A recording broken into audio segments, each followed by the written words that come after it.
चले खेती करने। एक बार कैलाश पर्वत पर बैठी पार्वती ने भोले से कहा, भोले, पूरी दुनिया में हर पुरुष काम कर रहा है। भोले, आप पूरा दिन भर मगन रहते हो, व्यस्त नहीं रहते हो। आप ऐसा करो, कृष्ण जी के पास जाओ और खेती का काम शुरू करो। आगे भोले शंकर ने कहा कि अगर मैं पार्वती माता की बात ना मानूं तो भी दिक्कत हो जाएगी। चलिए, पार्वती माता के पास जैसे ही भोले शंकर जी जाते हैं तो कहते हैं कि आपकी बात मैं मान लेता हूँ। तो पार्वती माता कहती है, जाओ कृष्ण जी के पास और उनसे कहना कि मैं खेती करने आया हूँ और मुझे खेती करनी है। लेकिन ध्यान ये रहे कि जिस भी चीज़ की खेती हो उसमें जो फसल नीचे की है वो आपकी, और ऊपर की जो फसल है वो आप कैलाश पर्वत पे लाना। ऐसा कृष्ण को कहना कि नीचे की जितनी फसल निकलेगी वो भोले शंकर की है और नीचे की फसल कृष्ण जी आपकी है।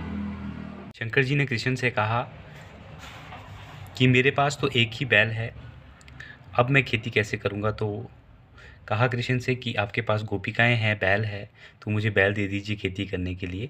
तो कृष्ण भगवान ने बात मान ली और वो खेती करने लग गए।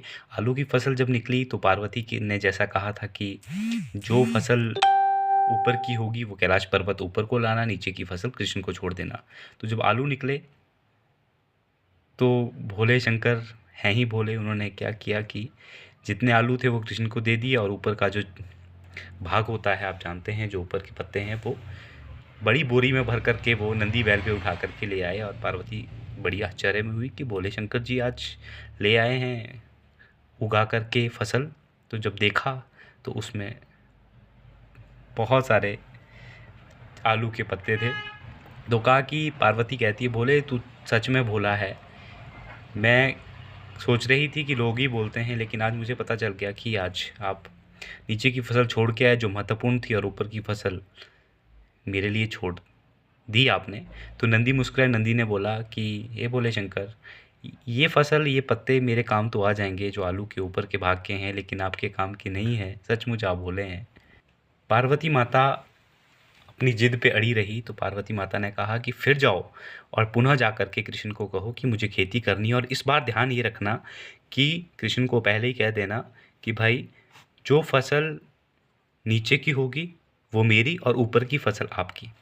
कृष्ण भोले शंकर जी फिर गए कृष्ण जी के पास, बोले, कृष्ण मैं खेती करना चाहता हूँ दोबारा से, मुझे वही खेत चाहिए, वही बैल चाहिए, पर लेकिन शर्त मेरी ये है कि इस बार उल्टा होगा, जो नीचे की फसल है वो आपकी होगी और ऊपर की मेरी। चलो ऐसा ही है। तो भोले शंकर ने लगाना शुरू कर दिया मक्की, बाजरा। तो आप जानते हैं कि बाजरा की जो फसल होती है वो ऊपर वाला जो बीज होता है वो बहुमूल्य होता है, नीचे खाली डंठल होता है। फिर दोबारा से वो बोरी भर करके नंदी जी के ऊपर ले चले और सारी ऊपर वाली जो फसल थी, इस बार उल्टा कहने पे जो पार्वती ने कहा था, वो सारी कृष्ण जी को छोड़ के फिर पुनः माता खुश हुई बैल पर बहुत सारा सामान देख करके।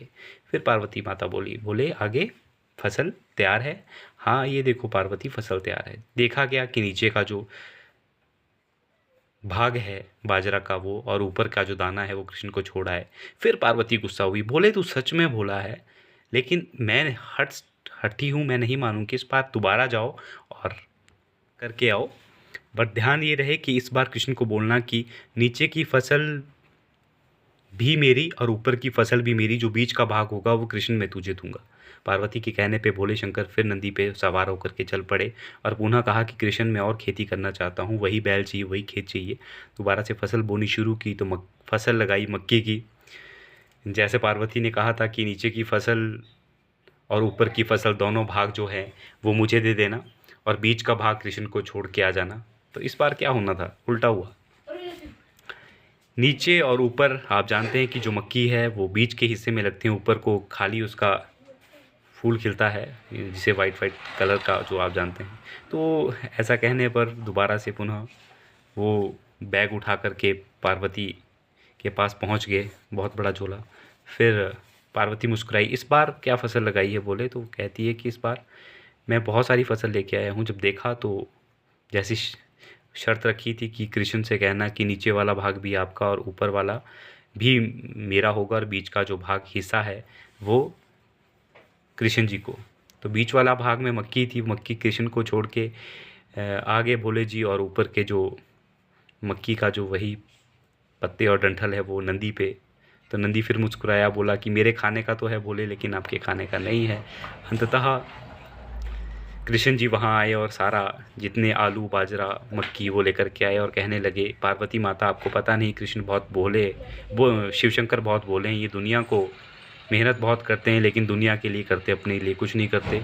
और यही भोले की महिमा है कि भोले अपरंपार है, जानकर भी अनजान बने, सब कुछ पता होते ही। इसीलिए आज विश्व भर में भोले शंकर को पूजा जाता है। Thank you.